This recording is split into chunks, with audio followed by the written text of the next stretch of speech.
কি নাম আপনার? ধ্রুব দাস। ধ্রুববাবু, আপনি কোথা থেকে এসেছেন? ইসলামপুর থেকে। ধ্রুববাবু, আপনাকে ডক্টর পণ্ডিত আচার্য মিঠুন শাস্ত্রী, অঘরী, তারা ভৈরব যা যা বলেছিল তা কি সব মিলেছে? সব মিলে গেছে। এবং আপনার বিজনেসের জায়গাটা কেমন ফিল করলেন রেমেডি করার পর? খুব ভালো ফিল করলাম। ঠিক ঠিক ঠিক।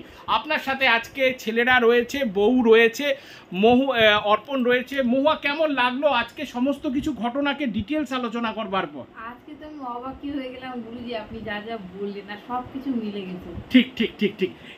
এবং ধ্রুববাবু, আজকে সবচেয়ে বড় ব্যাপার যেই জিনিসগুলো বলে দেওয়া হচ্ছিল এবং বাড়ির মধ্যে কিছু অদ্ভুত অদ্ভুত জিনিস বলে দেওয়া হচ্ছিল, সেগুলো সবগুলোর কথা মিলেছে তো? সমস্ত ঘটনাগুলো প্রত্যেকটা ঠিক।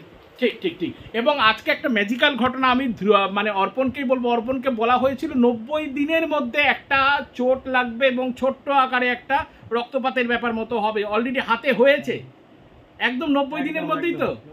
একদম একদম। তোমরা সকলে স্যাটিসফাই তো ধ্রুব? একদম স্যাটিসফাই। ঠিক ঠিক ঠিক। মহুয়া, সব স্যাটিসফাই তো? তোমরা স্যাটিসফাই তো? সেখানে আমরা স্যাটিসফাই হবই। ঠিক ঠিক ঠিক। তোমরা সকলে ভালো থাকো, আনন্দে থাকো এবং সুখে থাকো। জয় মা।